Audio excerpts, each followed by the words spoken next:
जय श्री कृष्ण भक्तों, आपका स्वागत है भागवत महापुराण की इस गाथा में। हम पंचम स्कंद प्रथम अध्याय का अध्ययन कर चुके हैं। आज द्वितीय अध्याय में हम प्रवेश करेंगे। वसुदेवं सुतं देवं कंसचारूरमर्दनं देवकी परमानन्दं श्रीकृष्ण वन्दे जगद्गुरु। श्रीकृष्ण शरणं गोपाल शरणं श्रीकृष्ण शरणं गोपाल शरणं मेरे बांके बिहारी नंदलाल शरणम।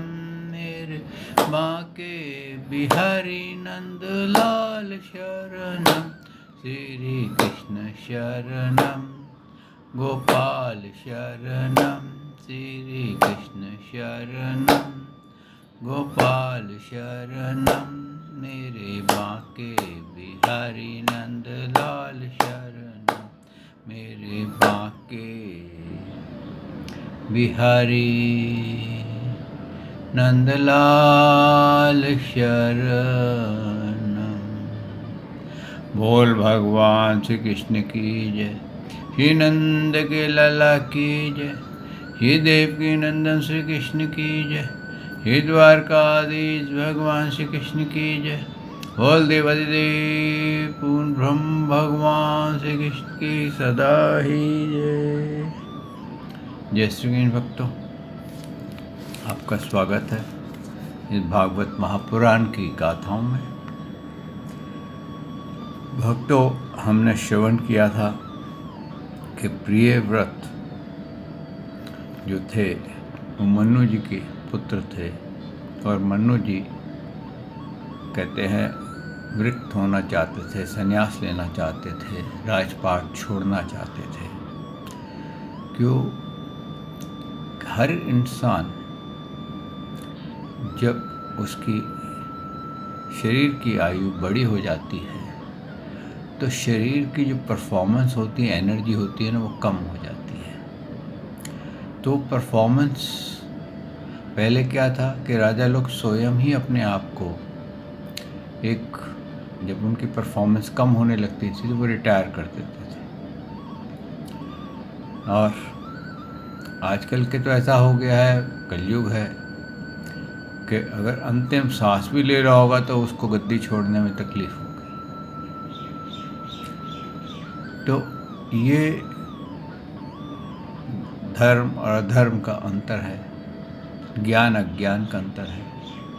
क्योंकि वो आज भी मोह माया में जो फंसे हुए हैं वो अपने गद्दी को नहीं छोड़ सकते, अपनी घर गृहस्थी को नहीं छोड़ सकते, अपने पद को नहीं छोड़ सकते। और उस मोह माया में फंसे रहने के कारण भले उनको ये ज्ञान नहीं है या ज्ञान है भी कि कुछ राशि में भटकना पड़ेगा, लेकिन इतना होने पर भी वो अपनी मोह को कम नहीं कर पाते।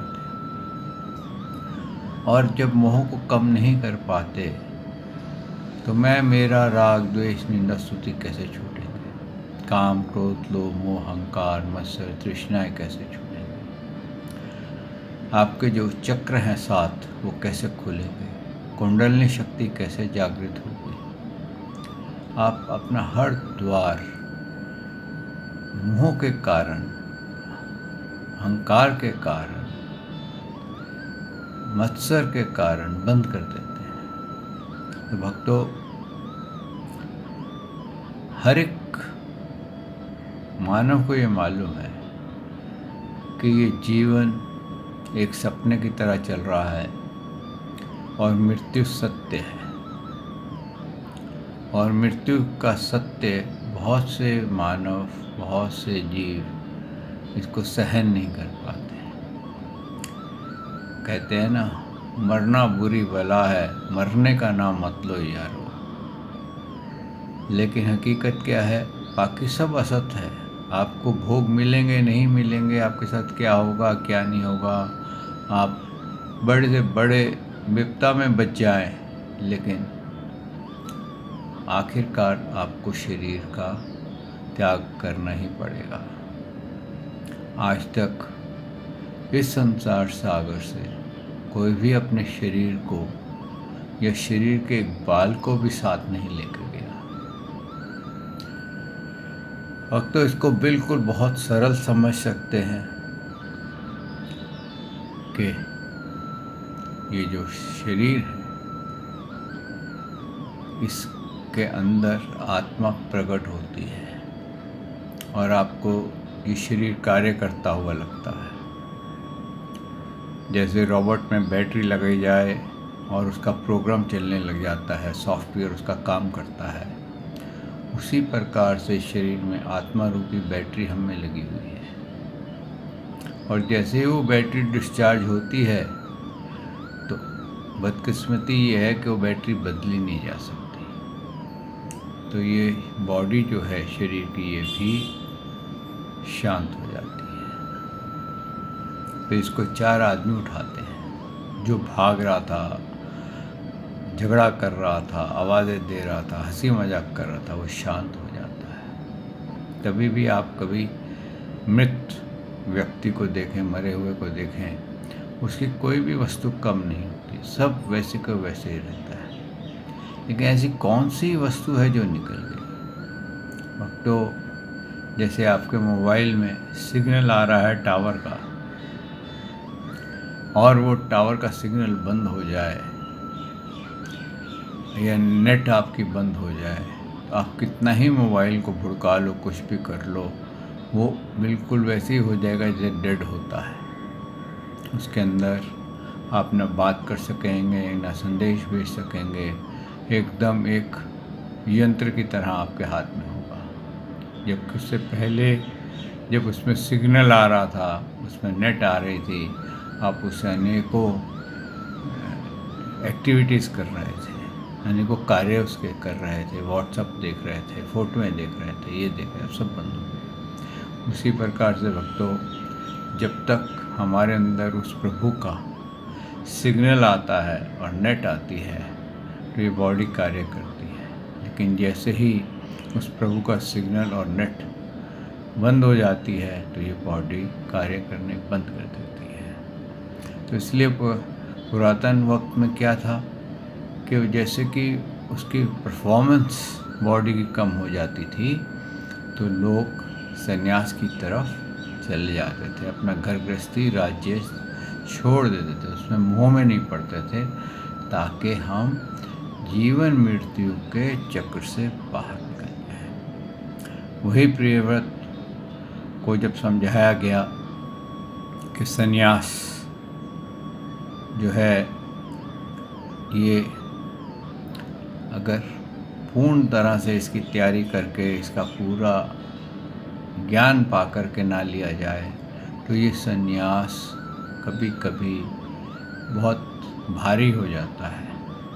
और इस संन्यास के वस्त्र धारण करके मानव को वो करना पड़ता है जो कि उसकी इच्छा ना होने पे भी उसको वो बताना पड़ता है। उसके मन में इच्छा कुछ होगी लेकिन दुनियादारी के लिए उसको कुछ और बताना पड़ेगा। तो उसको वो लाइफ कभी कभी इतनी डिस्टर्ब कर देती है कि वो गलतियां पे गलतियां कर देता है, और उससे होता क्या है, धर्म का भी नाश हो जाता है, लोगों का धर्म के ऊपर से विश्वास उठ जाता है। इसका अभ्यास करना पड़ता है संन्यास के लिए, कैसे इंद्रियां बस में करें। और कई बार क्या होता है कि अधिक भोग जब आदमी भोग लेता है, बहुत समय तक भोग लेता है, तो उसका भोगों के प्रति वैसे ही वैराग्य हो जाता है। एक एजिंग फैक्टर होता है, एक हल्के हल्के उसकी तरफ जो अट्रैक्शन होती है भोगों की, वो कम होने लग जाती है। मैं आपको उदाहरण कल बताया था कि किसी व्यक्ति को पेट भर के खाना खिला दीजिए, आप अच्छे से दाल चावल खिला दीजिए किसी भूखे व्यक्ति को। आपको मालूम है बहुत भूखा है, खाना देखते ही मचलता, लेकिन उनको खूब अच्छे से खाना खिला दीजिए। जब उसने पेट भर के खाना खा लिया, फिर उसके आगे बढ़िया बढ़िया पकवान रखिए, वो नहीं खाएगा क्योंकि उसका पेट भरा हुआ है। इसी प्रकार से जो व्यक्ति भोगों से संतुष्ट हो गया होता है या भोगों को इतना भोग लिया होता है कि उसके प्रति वैराग्य हो गया होता है, तो उसको भोग अट्रैक्ट नहीं करते। और जब भोग अट्रैक्ट नहीं करेंगे तो क्या होगा, वो धर्म के अंदर उसका चिंतन ज़्यादा अच्छा होगा, प्रभु के साथ वार्तालाप बड़े आराम से कर सकेगा। क्योंकि भगवान ने क्या कहा है, जब संसार अंदर आता है तो मैं बाहर चला जाता हूँ, और जब मैं अंदर आता हूँ तो संसार बाहर चला जाता है। उनका तो नियम ही यही है। जब आप सांसारिक वस्तुओं में लिप्त रहेंगे, भले ही आप वस्त्र पहन ले वैराग्य के, तो आप भगवान को ना पा करके आप भटकेंगे, और दूसरों को भी, अपने शिष्य जो आपके बनेंगे वो भी भटकेंगे। तो इसलिए उन्होंने क्या कहा, ब्रह्मा जी ने जो उसको आज्ञा दी कि तुम्हारे को ये जो तुम अभी से जवानी में ही संन्यास की तरफ जा रहे हो, बहुत अच्छी बात है, लेकिन पहले इसकी प्रैक्टिस कर लो, इसको भोग लो, ताकि तुम्हारे अंदर सच में इस संसार सागर के लिए वैराग्य उत्पन्न हो जाए, तभी संन्यास की तरफ जाना चाहिए। ऐसे ही प्रियव्रत ने उनकी आज्ञा का पालन किया, विवाह किया, भोग भोगे, और इस पृथ्वी का, जम्बूद्वीप का बहुत लाखों वर्षों तक उन्होंने राज किया। और फिर उन्होंने देखा कि अब बहुत वर्ष हो गए हैं और मैं भी अब भगवान का चिंतन करते हुए रोज़ एक ही भोग भोगता हूँ राजा का। अब वो उकता गए, यानी कि उनके अंदर वैराग्य आरंभ हो गया। तो उन्होंने क्या करा, और ये सारा अपना जो राज था वो अग्निध्र को दे करके चले गए। तो अग्निध्र जो थे, उन्होंने उनके अपने पिता की आज्ञा से राज लिया और इस जम्बूद्वीप का काफ़ी वर्षों तक राज भोगा। और फिर एक वहाँ की ब्रह्मलोक की अप्सरा से विवाह किया, उससे उनके 9 पुत्र हुए, और उन्होंने अपने 9 पुत्रों में इस जम्बूद्वीप को बांट दिया, और वो भी संन्यास की तरफ चले। अब जब संन्यास की तरफ चले गए, तो अब उनके जो पुत्रों में से जो था, उनका आगे जो है अब 3य अध्याय आरंभ होता है। आइए भक्तों, इस भागवत को आरंभ करते हैं। आइए भक्तों, इस भागवत को आरंभ करते हैं। सच्चिदानंद रूपाय विश्वोत्पत्ते आदि हेतवे तापत्रय विनाशाय श्री कृष्णाय वयं नमो नमः। श्री कृष्णाय वयं नमो नमः। श्री कृष्णाय वयं नमो नमः। श्री कृष्णाय वयं बोल भगवान श्री कृष्ण महाराज की जय। हे भक्तों, फिर उसके बाद जो अग्निधर थे, अग्निधर, इन्होंने कहते हैं बहुत वर्षों तक इस पृथ्वी को भोगा।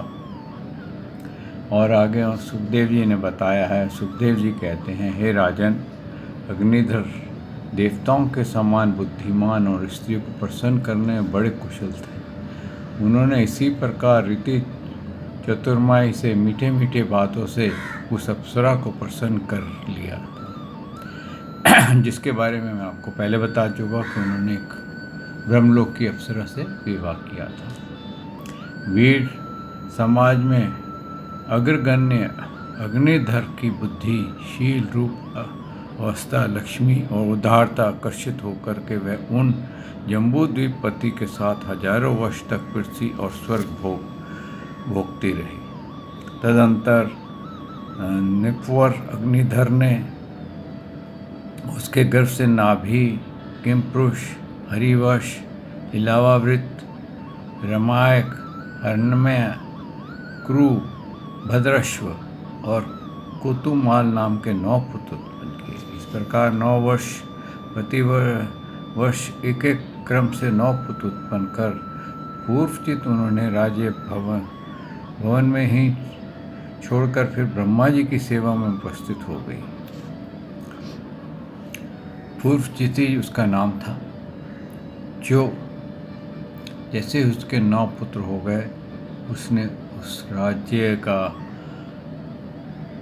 राजमहल छोड़ दिया और वापस ब्रह्मलोक चली गई। ये अग्निधर पुत्र माता के अनुग्रह से स्वभाव से ही सुडील और सबल शरीर वाले थे। अग्निधर ने जम्बू द्वीप के विभाग करके उनके समान नाम वाले 9 वर्ष भूखंड बनाए और उन्हें एक एक पुत्र को सौंप दिया। तब वे सब अपने अपने वश का राज्य भोगने लगे।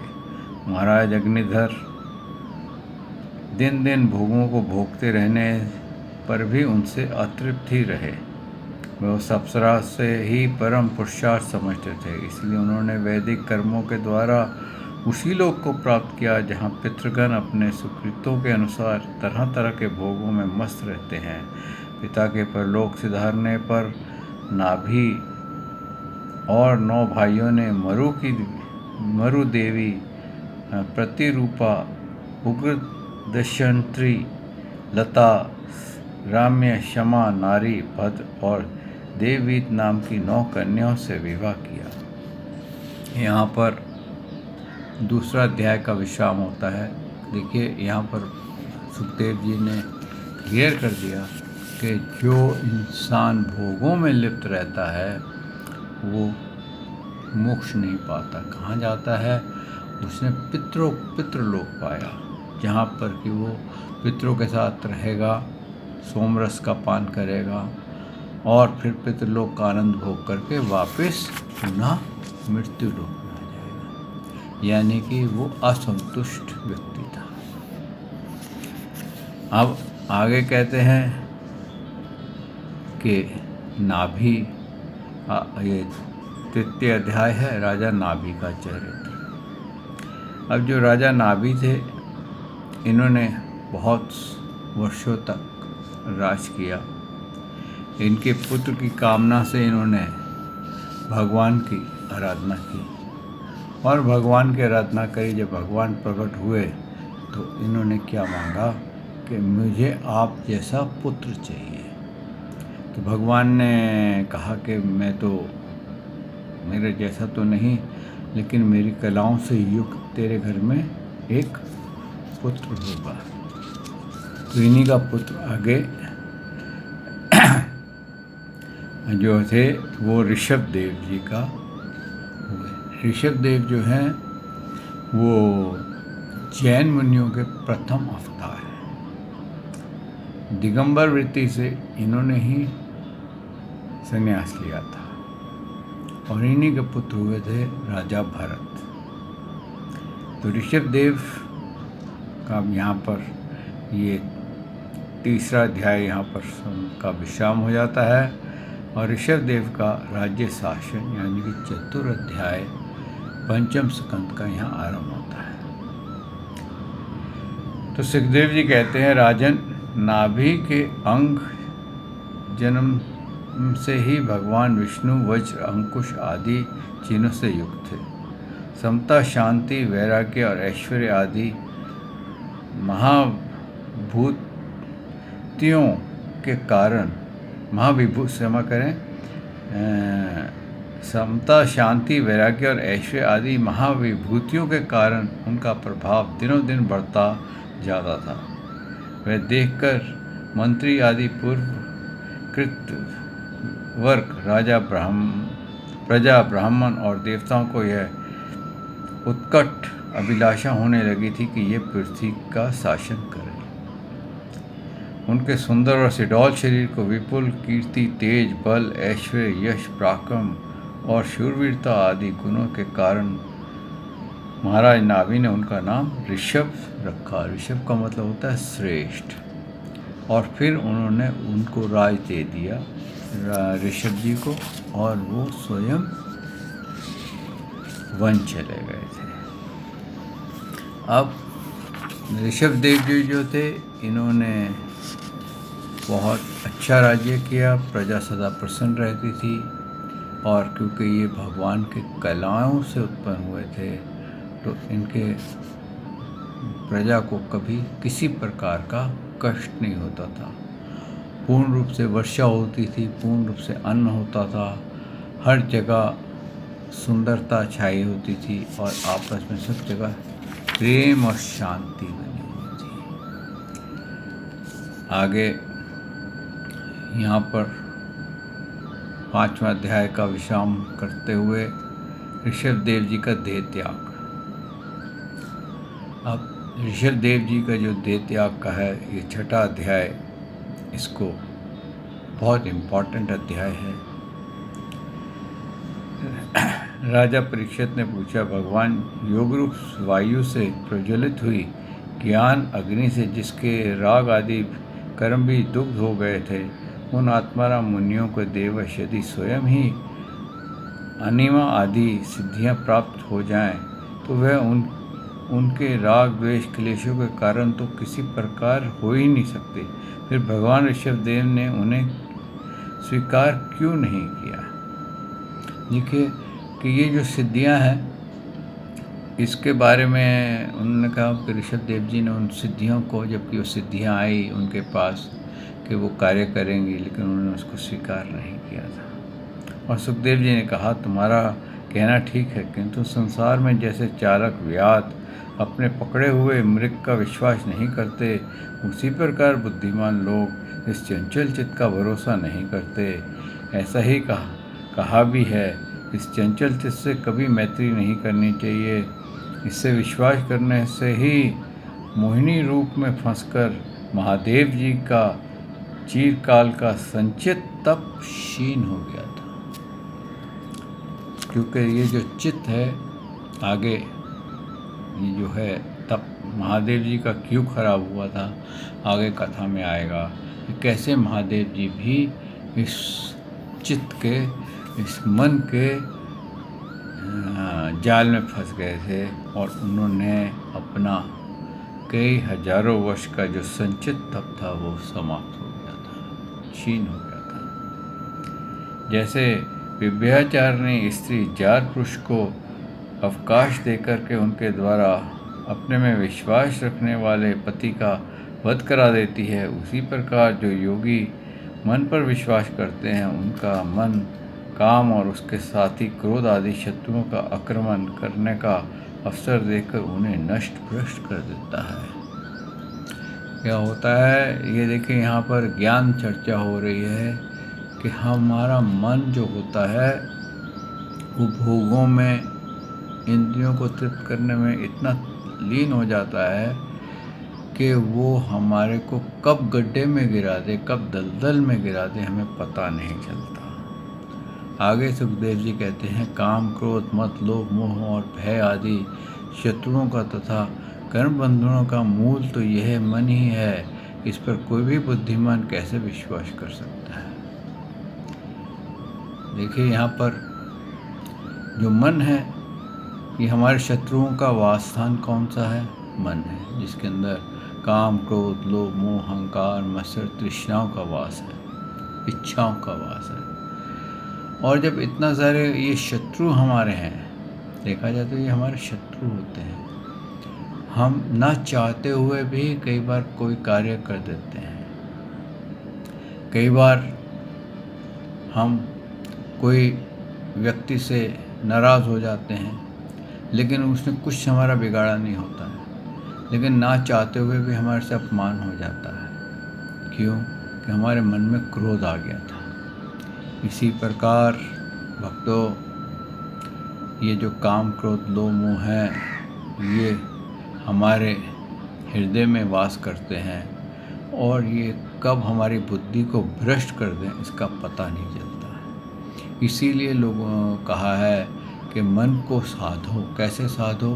कि जहाँ जहाँ भी मन भटकता हो उसको खींच करके वापस भगवान के श्री चरण कमलों में केंद्रित करो।